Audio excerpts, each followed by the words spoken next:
Students, we have discussed transitional devices as a grammar topic of chapter number 11, noise in the environment. Now we are on the second really important topic of grammar which is related to this chapter, and this topic is adverb clause.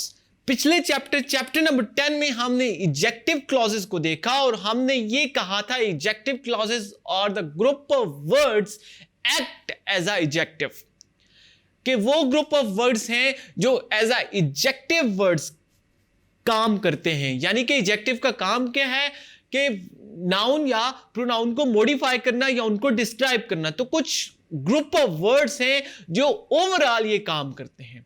तो यहां पे adverb class same जाएगी कि group of words work as an adverb. ऐसे group of words जो एक adverb के तौर पे काम करते हैं एक सेंटेंस में, और एडवर्ब का काम क्या है, वो क्वालिफाई करता है, वो मॉडिफाई करता है वर्ब को। सो इट मींस कि ऐसे ग्रुप ऑफ वर्ड्स जो वर्ब को क्वालिफाई करें उनको हम adverb clause कहते हैं। adverb clause usually begins with subordinate conjunction such as after, because, until, where, while, unless। ये सारे के सारे subordinate conjunction हैं, इनसे हमेशा ये स्टार्ट होती हैं या यूजुअली ये स्टार्ट होती हैं। तो स्टूडेंट्स, आई होप आपको adverb clause की डेफिनेशन का समझ आ चुकी होगी।